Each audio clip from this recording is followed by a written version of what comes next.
Hello and welcome everybody to Parcham classes के polity sessions में आपका बहुत बहुत स्वागत है।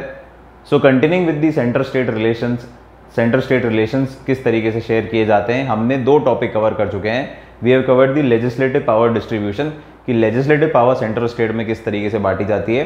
Similarly we have covered the executive power distribution, executive जो इंप्लीमेंट करने की बात है, जो लॉ लेजिस्लेटिव पावर में बनाए गए उनको इंप्लीमेंट करने की बात होती है, उनको मैनेज करने की बात होती है। एग्जीक्यूटिव पावर, एडमिनिस्ट्रेशन पावर जिसको बोलते हैं, तो उसका डिस्ट्रीब्यूशन भी हम कर चुके हैं। और आज हम लेके आए हैं डिस्ट्रीब्यूशन ऑफ फाइनेंशियल पावर या financial relation among the centre and state. Centre state में फाइनेंशियल रिलेशंस किस तरीके से शेयर किए जाते हैं, आज इसके बारे में हम जानेंगे। तो फाइनेंशियल रिलेशंस क्यों हमें पढ़ना ज़रूरी है और क्यों इंपॉर्टेंट है, तो जैसा कि आपको पता है कोई भी सिस्टम, कोई भी बॉडी, कोई भी ऑर्गेनाइजेशन किससे चलती है? पैसे से चलती है, पैसे के लेन देन से चलती है, पैसे के डिस्ट्रीब्यूशन से चलती है, पैसे के कलेक्शन से चलती है। सारा मैनेजमेंट किसके थ्रू होता है? पैसे से होता है। For example, for that matter, अगर हम हमारे घर का एग्जाम्पल भी लें तो घर में भले ही माँ बाप, दादा दादी, बच्चे, बहन भाई, चाचा चाची, सब तरीके के लोग होते हैं, लेकिन जो ड्राइविंग फैक्टर है एक फैमिली का, एक परिवार का, एक घर का, वो क्या है? वो है पैसा। वो है पैसा, क्योंकि घर की सारी ज़रूरतें किससे पूरी होती है? पैसे से पूरी होती है। सारी ज़रूरतें हमारे खाना बनाने से लेके, हमारा पढ़ाई करने से लेके, हमारा कम्यूट करने से लेके, हमारा बाहर जाने से लेके, हमारे को पार्टी करने से लेके, हमारी सारी चीज़ें कैसे कवर होती है? पैसे से होती है। हमारे हॉस्पिटल के खर्चे, हमारे रिटायरमेंट के खर्चे, सब कुछ किस पे है? हमारा फिनेंशियल एट्रीब्यूट है सबका, कहीं ना कहीं फिनेंसेस हर चीज़ से जुड़े हुए हैं। तो फिनेंशियल रिलेशंस को मैनेज करना भी बहुत ज़्यादा इंपॉर्टेंट बात है। और यही सिस्टम जब हम देश पे ले आते हैं, एक देश कैसे चलेगा, एक इकोनॉमी कैसे चलेगी, तो उसके लिए भी सबसे ज़्यादा ज़रूरी क्या होगी? देश के लिए क्या होगी? ज़रूरत होगी फाइनेंशियल रिलेशन को शेयर करने की। और फाइनेंशियल रिलेशंस को शेयर करना, उनको डिस्ट्रीब्यूट करना, बहुत क्लियरली आइडेंटिफाई करना कि सेंटर के पास क्या पावर्स होनी चाहिए, स्टेट के पास पावर होनी चाहिए। क्यों ज़रूरी है? इसलिए ज़रूरी है कि पैसा तो एक ऐसी चीज़ है कि सब में फूट डाल दे, आपस के रिश्तों में वो फूट डाल सकता है, अपने रिश्ते खराब हो जाते हैं पैसे के चक्कर में। तो आप ये सोचिए, एक देश जो चल रहा है उसमें अगर डिस्ट्रीब्यूशन प्रॉपर नहीं हुआ सेंटर और स्टेट के बीच में, सेंट्रल गवर्नमेंट अलग लड़ रही है, स्टेट गवर्नमेंट अलग लड़ रही है, तो कितनी ज़्यादा मुश्किलें क्रिएट हो जाएंगी। सो फाइनेंशियल रिलेशन का डिस्ट्रीब्यूशन बहुत, या फाइनेंसेस का डिस्ट्रीब्यूशन बहुत ज़्यादा इंपॉर्टेंट है किसी भी सिस्टम में, किसी भी इकोनॉमी में, किसी भी कंट्री में। अब वो सिस्टम चाहे डेमोक्रेटिक हो, डेमोक्रेटिक रिपब्लिक हो, मोनार्कियल हो, किसी भी तरीके का सिस्टम हो, टोटलियन हो, कुछ भी हो, उसमें चलेगा देश कैसे? इकोनॉमी कैसे चलेगी? इकोनॉमी चलेगी पैसे से ही, इसके बिना इकोनॉमी नहीं चल सकती। ये बात क्लियर आती है? सो गांधी जी आज भी उतने ही इंपॉर्टेंट है जितने आज़ादी से पहले हुआ करते थे। गांधी जी क्यों इंपॉर्टेंट है? गांधी जी क्यों बोल रहा हूँ? क्योंकि हर नोट के पीछे कौन बना हुआ है? हमारे देश में, फॉर आवर कंट्री। तो क्या है हमारे देश पे? गांधी जी की फोटो लगी हुई है। सो गांधी जी उतने ही इंपॉर्टेंट है जितना 1947 से पहले थे, आज भी उतने ही ज़्यादा इंपॉर्टेंट है, और रादर मेरे हिसाब से और ज़्यादा इंपॉर्टेंट हो गए। क्लियर है बात? सो फाइनेंशियल रिलेशंस की अगर हम बात करते हैं तो इसलिए आपको ये समझ में आ गया कि फाइनेंशियल रिलेशंस बहुत इंपॉर्टेंट है और हमें इनको डिस्ट्रीब्यूट करना, प्रॉपर्ली डिस्ट्रीब्यूट करना ज़रूरी है, ताकि किसी भी तरीके की कॉन्फ्लिक्ट्स क्रिएट ना हो और बहुत ईजिली हमारा सिस्टम चले। अगर हम इसको डिस्ट्रीब्यूट नहीं करेंगे तो हमारा सिस्टम क्या हो जाएगा? कहीं ना कहीं बिगड़ जाएगा, कहीं ना कहीं एम्बिगुअस हो जाएगा, कहीं ना कहीं कॉन्फ्लिक्ट हो जाएंगे कि हमारे को पता ही नहीं कि भैया ये पैसा किसको उठाना है, ये पैसा कौन कलेक्ट करेगा, इस कौन से टैक्स कौन सा गवर्नमेंट लगाएगी, यूनियन के पास क्या पावर है, स्टेट के पास क्या पावर है, फिर वो जो टैक्सेस, रेवेन्यू जो हमें जनरेट हो रहा है हमारी सरकार को, हमारे सिस्टम को, तो वो किस तरीके से डिस्ट्रीब्यूट होगा। तो सब कुछ हमें डिफाइन करना बहुत ज़्यादा ज़रूरी है सेंटर स्टेट रिलेशन में, और उसी को हमने हमारे कॉन्स्टिट्यूशन में बहुत क्लियरली डिफाइन कर रखा है। सो डिफाइन कर रखा है हमारे कॉन्स्टिट्यूशन में from article number 268 to 293 in part 12 of the constitution. हमने क्या बात कर रखी है? हमने सेंटर और स्टेट के फाइनेंशियल रिलेशंस किस तरीके से शेयर किए जाते हैं, या किस तरीके का रिलेशन होल्ड करते हैं सेंटर और स्टेट रिगार्डिंग फाइनेंशियल टर्म्स, तो उसको हमने बताया है 268 से 293 में। आज का क्वेश्चन आपको ये बताना है, जो हमने लेजिस्लेटिव रिलेशंस पढ़े हैं और एग्जीक्यूटिव रिलेशंस पढ़े हैं, तो उनके आर्टिकल कहाँ से कहाँ है हमारे कॉन्स्टिट्यूशन में। जैसे मैं आपको बता रहा हूँ, फाइनेंशियल रिलेशंस के लिए क्या है? 268 से 293 हैं हमारे फाइनेंशियल रिलेशंस। इसी तरह आपको बताना है लेजिस्लेटिव रिलेशंस कौन से आर्टिकल से कौन से आर्टिकल तक दिए हुए हैं, और एग्जीक्यूटिव रिलेशंस कौन से आर्टिकल से कौन से आर्टिकल तक दिए हुए हैं। सो समझ में आया? आर्टिकल पार्ट 11 है वो कॉन्स्टिट्यूशन का, 268 टू 293। पार्ट 12 में हमारे को दे रखा है सेंटर स्टेट फाइनेंशियल रिलेशन। तो सबसे पहला इसमें दे रखा है allocation of taxing powers. Taxing power, तो टैक्स कलेक्ट करना, हमारा देश चलता कैसे है? हमारा देश चलता है टैक्स से। बेसिकली हमारी जितनी भी सर्विसेज हमारे को, हमारा आज रोड्स हैं हमारे पास, आज हमारे पास रेलवेज हैं, आज हमारी आर्मी हमारे को प्रोटेक्ट कर रही है बॉर्डर पे, इलेक्ट्रिसिटी हमारे को सरकार दे रही है। तो बहुत सारी चीज़ें जो हमारा सिस्टम हमारे को प्रोवाइड करता है, सब्सिडी गरीबों को जो मिलती हैं, ये सब कहाँ से आती है? इनका पैसा कौन आता है? मोदी जी अपने घर से पैसा लगा के तो लाते तो है नहीं और लगाते हैं। अमित शाह अपने घर से पैसा तो लगाते नहीं है। तो ये सारा पैसा हम क्या करते हैं? टैक्स के थ्रू कलेक्ट करते हैं। किसके थ्रू कलेक्ट करते हैं? टैक्स के थ्रू कलेक्ट करते हैं, और इससे हमारा देश चलता है। सो जो टैक्सिंग पावर्स है वो किस तरीके से डिस्ट्रीब्यूट की गई है कि कौन, अब हम पढ़ किसका रहे हैं? Taxing powers of centre and state, क्योंकि हम रिलेशन किसके पढ़ रहे हैं? सेंटर और स्टेट के। तो हमें ये देखना है कि किन किन चीजों पे टैक्स स्टेट लगा सकती है, स्टेट लेजिस्लेचर लगा सकती है, और किन किन चीजों पे हमारी टैक्स पार्लियामेंट लगा सकती है, यानी कि हमारी सेंट्रल अथॉरिटी लगा सकती है। सो पार्लियामेंट के पास 13 एंट्रीज हैं on subjects of union list. तो बहुत सिंपल सी बात है, पार्लियामेंट किस पे टैक्स लगाएगी? पार्लियामेंट किस पे लॉ बनाती है? पार्लियामेंट लॉ बनाती है यूनियन सब्जेक्ट पे। तो सिमिलरली यूनियन लिस्ट के 13 ऐसे टॉपिक सब्जेक्ट्स हैं जिस पे कौन टैक्स लगाएगा? पार्लियामेंट टैक्स लगाएगी। सिमिलरली स्टेट लेजिस्लेचर कहाँ की हद क्या होगी? तो स्टेट सब्जेक्ट जो हैं उनकी 18 एंट्रीज पे कौन टैक्स लगाता है? उन पे लगाती है हमारी स्टेट लेजिस्लेचर टैक्स लगा सकती है, लेवाई कर सकती है, ना कि पार्लियामेंट कर सकती है। सो पार्लियामेंट के बेसिकली से इनकम टैक्स की अगर हम बात करें तो वो कौन करता है? हमारी पार्लियामेंट लगाती है उस पर, क्योंकि ये यूनियन का सब्जेक्ट है। क्लियर है बात? सिमिलरली स्टेट लिस्ट की अगर बात करें तो लैंड से रिलेटेड कुछ टैक्स होते हैं, तो वो कौन लगाएगा? स्टेट लगाएगी, स्टेट लेवाई करेगी। क्लियर है बात? सो पार्लियामेंट लगाएगी यूनियन लिस्ट के सब्जेक्ट पे, और ऐसे कितनी एंट्रीज हैं? 13 एंट्रीज हैं। सिमिलरली स्टेट लिस्ट के जो सब्जेक्ट्स हैं उन पे कौन लगाएगी? स्टेट लेजिस्लेचर लगाएगी, और उनके पास 18 सब्जेक्ट है जिन पे वो टैक्स लगा सकते हैं, 18 एंट्रीज हैं। कॉन्करेंट जो टैक्स है जिन पे दोनों लगा सकते हैं, स्टेट और सेंटर दोनों के पास अथॉरिटी है, तो 2016 से पहले ऐसा कोई सब्जेक्ट नहीं था, ऐसी कोई एंट्री नहीं थी जिसपे दोनों साथ में टैक्स लगा सकते थे या प्रोविजंस, फाइनेंशियल प्रोविजंस बना सकते थे। लेकिन after the introduction of GST in 2016, 2016 में जब से जीएसटी आया है, ये पहला एक ऐसा सब्जेक्ट है जिसपे दोनों टैक्स पावर्स रखते हैं, जीएसटी टैक्स। फर्स्ट अमेंडमेंट 2016, ये आप लोगों को याद होगा, हम पहले भी पढ़ चुके हैं। कौन सा अमेंडमेंट से आया है? 101वां अमेंडमेंट जो है वो आया हमारा 2016 में, वो है जीएसटी से रिलेटेड, और एक कॉन्करेंट सब्जेक्ट है, पहला कॉन्करेंट सब्जेक्ट जिसपे दोनों सरकारें टैक्स लगा सकती है। दोनों सरकारें मतलब सेंट्रल और हमारी स्टेट, दोनों के पास है। प्रोविजंस क्लियर है, एसजीएसटी सीजीएसटी हमारी स्टेट लगाएंगी, फिर डिस्ट्रीब्यूट कर देंगी। आईजीएसटी का अथॉरिटी सेंटर के पास है, फिर वो भी अगेन डिस्ट्रीब्यूशन कर देगी। उसकी डिटेल्स में हमें जाना नहीं है कि किस तरीके से काम होता है, हमें सिर्फ ये समझना है कि कॉन्करेंट में सिर्फ एक ही सब्जेक्ट है, जीएसटी, जो कि इंट्रोड्यूस किया है 101वें अमेंडमेंट 101st अमेंडमेंट 2016 से, जिसपे सेंटर और स्टेट दोनों साथ मिलके टैक्स की बातें कर सकते हैं। फिर आती है कुछ रेजिडरी पावर्स। तो रेजिडरी जैसे हमें पता है कि हमारा क्या सिस्टम है, हमारा है क्वासी फेडरल, मतलब यूनिटरी टिल्ट है, यूनियन गवर्नमेंट हमारी पावरफुल है, और जितने भी रेजिडरी सब्जेक्ट होते हैं वो कहाँ चल जाते हैं? हमारे यूनियन के पास चल जाते हैं। तो सिमिलरली अगर जो भी सब्जेक्ट यूनियन के पास चले गए तो automatically residuary tax, residuary subject पे जो टैक्स है वो भी कौन लगाएगा? वो हमारी यूनियन गवर्नमेंट ही लगाएगी, वो हमारी यूनियन गवर्नमेंट ही लगाएगी। तो ये किसके पास चल जाता है? पार्लियामेंट के पास चल जाती है।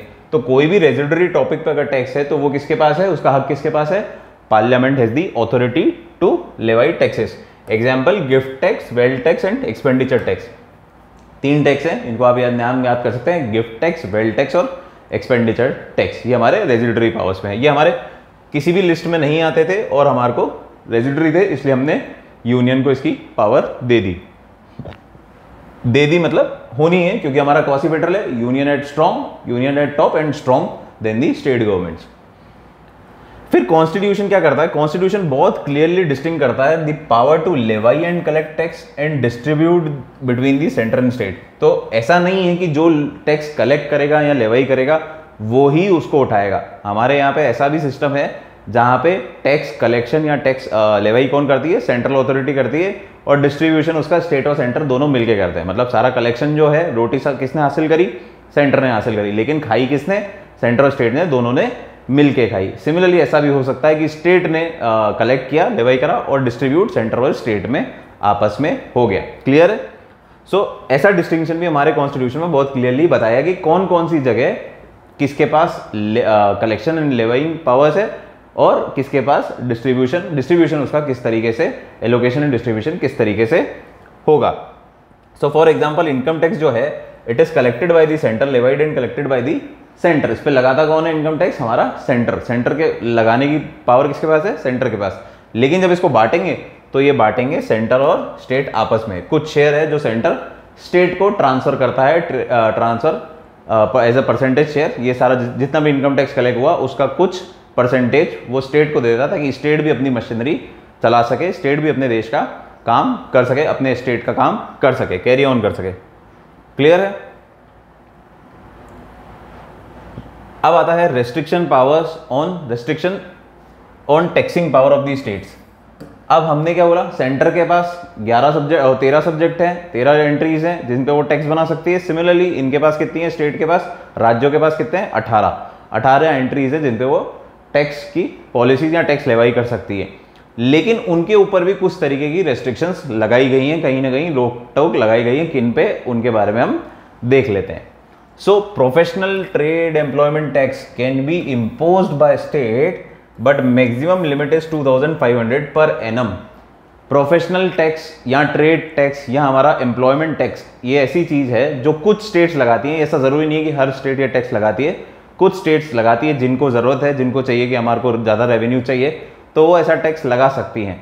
होता क्या है प्रोफेशनल टैक्स, ट्रेड टैक्स और एम्प्लॉयमेंट टैक्स?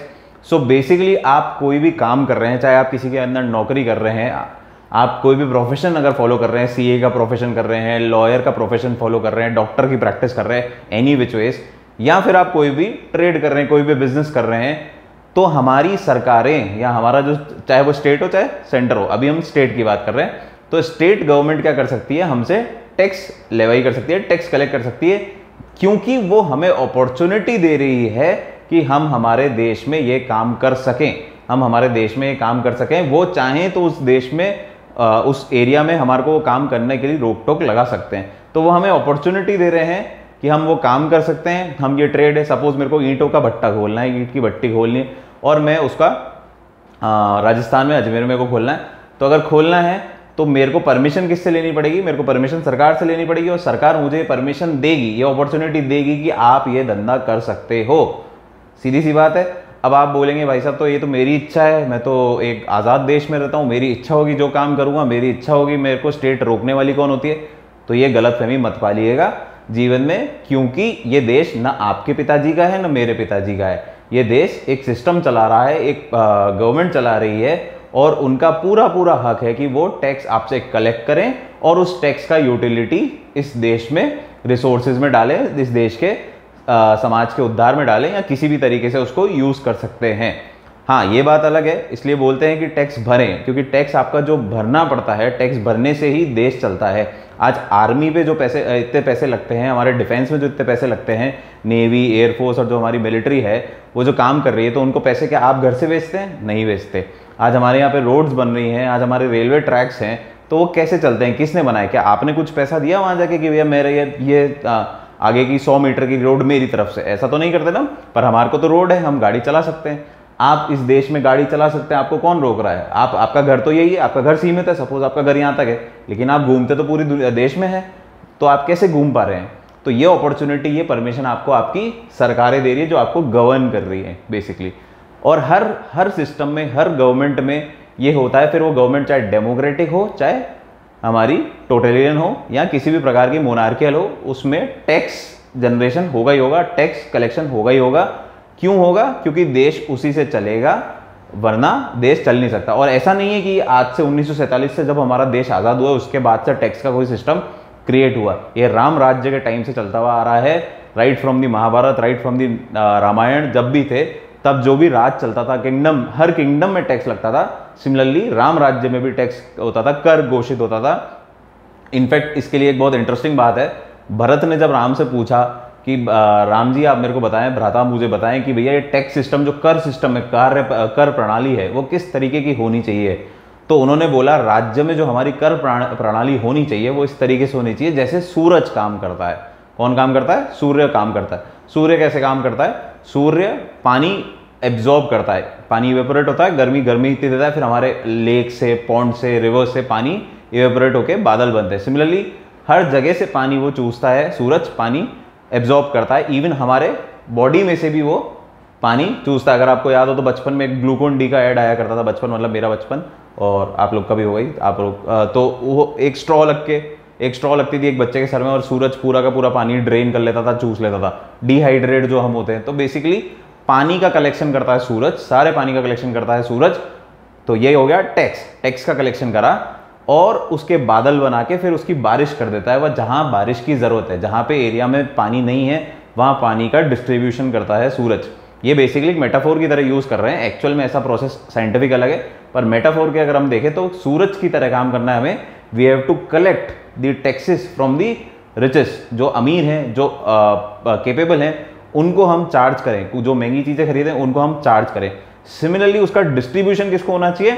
डिस्ट्रीब्यूशन होना चाहिए जहां पे लोगों की कमी है, गरीबों को है तो हमें उन्हें सब्सिडीज देनी है, उन्हें हमें राशन देना है, सब्सिडाइज रेट देना है, फ्री में फैसिलिटीज देनी है, मेडिकल फैसिलिटीज देनी है। तो ये मेडिकल फैसिलिटीज आप थोड़ी दे रहे हैं किसी गरीब को। या अभी कोरोना के टाइम में हमारे को जो हमारी सरकारों ने ऑक्सीजन प्रोवाइड कराई, भले ही कम कराई, करप्शन हर लेवल पे, मैं वो नहीं कह रहा करप्शन नहीं है, 100% करप्शन होगा, बहुत गंदे हमारे नेता हैं, लेकिन जो सिस्टम है वो तो यही है कि कलेक्शन कहां से आ रहा है, सरकार के पास पैसा कहां से आ रहा है? सरकार के पास पैसा आपके कर से आ रहा है, आपके टैक्स से आ रहा है। तो टैक्स भरना भी जरूरी है, टैक्स भरना अच्छी बात है। अगर आप अपने देश का भला सोचते हैं तो ज्यादा से ज्यादा टैक्स भरे, ज्यादा से ज्यादा टैक्स मतलब पूरा टैक्स भरे। ज्यादा ऐसा नहीं कि आपने कमाए 100 रुपए आप 200 पे टैक्स भर दो, ऐसा तो होगा नहीं। 100 रुपए अगर आपने कमाए हैं तो आप 100 रुपए पे ही जो भी डिडक्शन है आपके सब हटके उस पर आप टैक्स दें, ताकि हमारा देश अच्छे तरीके से चल पाए। क्लियर है?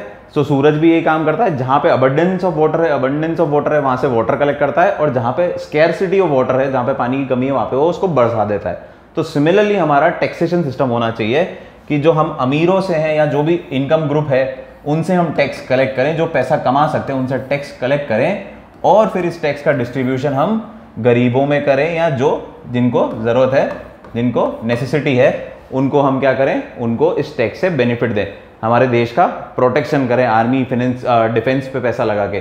सो ये सब कब होगा? जब हम टैक्स सही से चार्ज करेंगे और हमारे देश के नागरिक टैक्स भी ढंग से भरेंगे। करप्शन अनडाउटेडली है, वो एक अलग मैटर है, पर आप अपना फर्ज पूरा करें, सरकार भी किसी न किसी दिन तो सुधर ही जाएगी। सो प्रोफेशनल ट्रेड एम्प्लॉयमेंट टैक्स, तो ये आपको अपॉर्चुनिटी दे रहे हैं कि आप इस देश में धंधा कर सकते हैं, कोई भी, आप कोई भी प्रोफेशन कर सकते हैं, आप कोई भी एम्प्लॉयमेंट कर सकते हैं, किसी भी टाइप की नौकरी कर सकते हैं।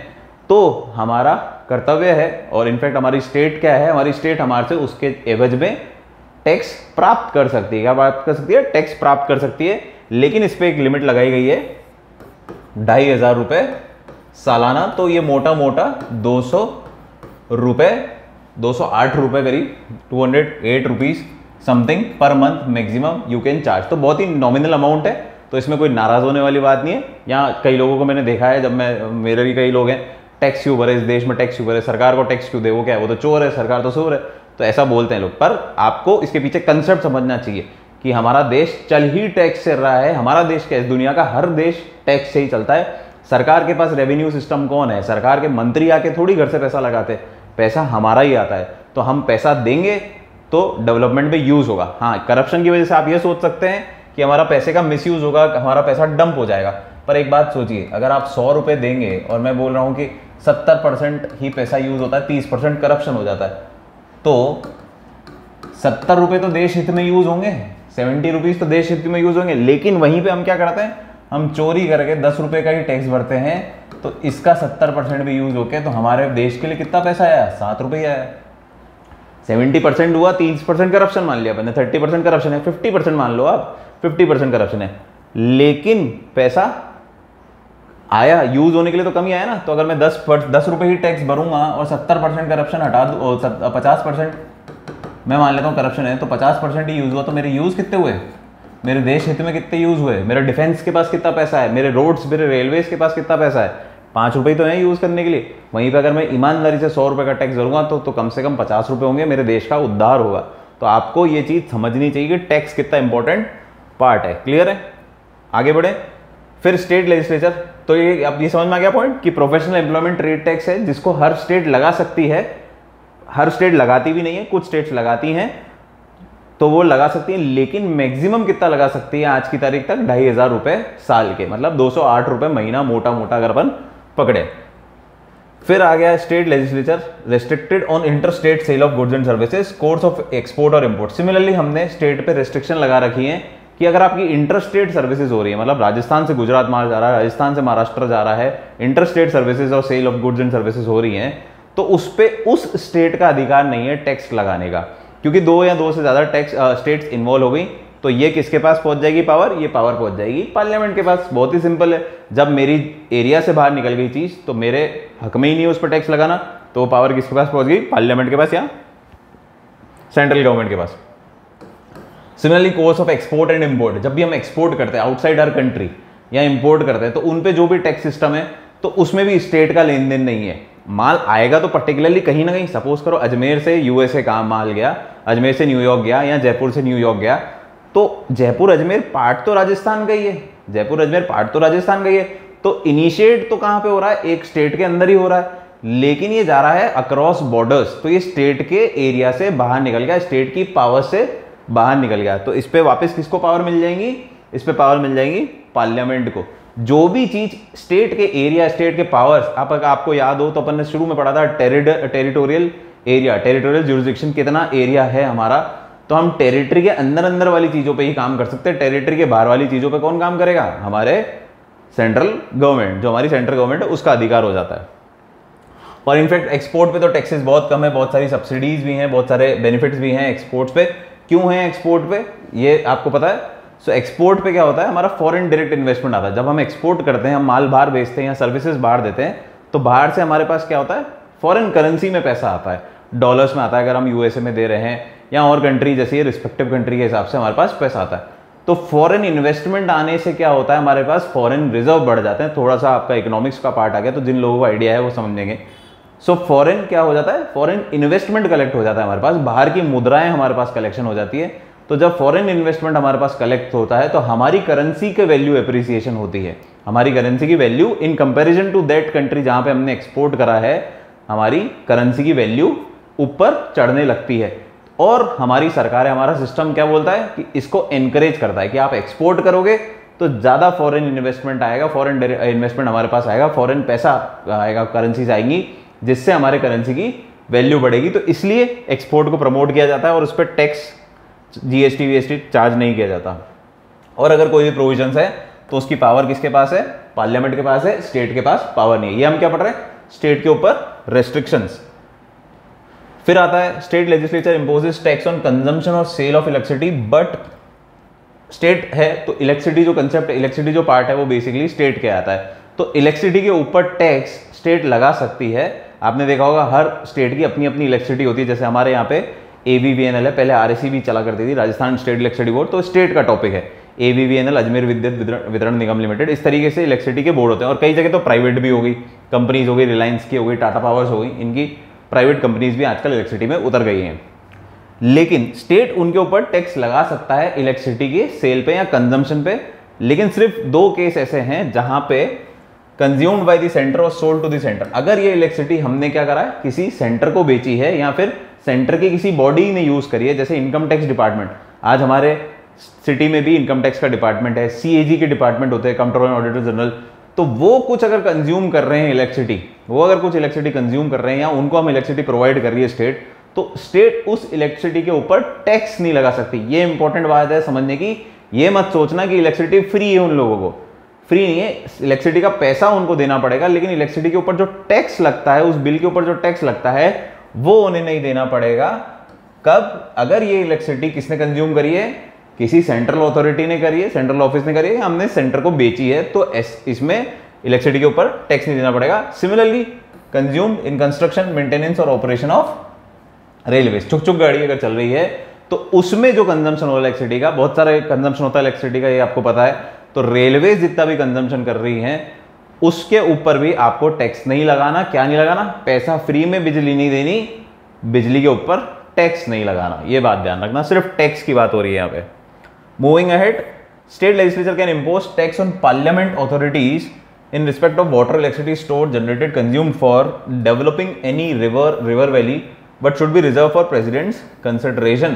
तो किसी भी रिवर वैली या रिवर के प्रमोशन या डेवलपमेंट के लिए अगर 2 या 2 से ज़्यादा स्टेट इन्वॉल्व हो रही है या एक स्टेट भी इन्वॉल्व हो रही है और कुछ ऐसी पार्लियामेंट्री अथॉरिटी बनी हुई है जो इस काम को कर रही है, बेसिकली कोई भी डैम बना हुआ है या कोई भी हाइड्रो इलेक्ट्रिक प्रोजेक्ट बना हुआ है या ऐसे कोई भी प्रोजेक्ट है जो रिवर या रिवर वैली से रिलेटेड है और उसमें इलेक्ट्रिसिटी की कंजम्पशन हो रही है, उसको यूज करा जा रहा है, तो उसके ऊपर सरकार टैक्स तो लगा सकती है, राज्य सरकार टैक्स तो लगा सकती है, लेकिन पहले प्रेसिडेंट की कंसिडरेशन के लिए उसको रिजर्व करना पड़ेगा और उनकी असेंट जब प्राप्त होगी तभी वो उन पर टैक्स लगा सकती है, नहीं तो वो टैक्स नहीं लगा सकती।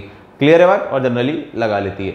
सो अगर कोई भी ऐसी अथॉरिटी है, कोई भी ऐसी सेंट्रल अथॉरिटी या पार्लियामेंट्री अथॉरिटी है जो कि इंगेज्ड है किस चीज में, रिवर या रिवर वैली प्रोजेक्ट में, और उसके लिए वो कोई भी इलेक्ट्रिसिटी कंज्यूम कर रही है या यूज कर रही है, तो उसके ऊपर टैक्स लगाना सरकार का हक है, राज्य सरकार टैक्स लगा सकती है, लेकिन उससे पहले क्या चाहिए, प्रेसिडेंट का कंसिडरेशन एंड असेंट चाहिए।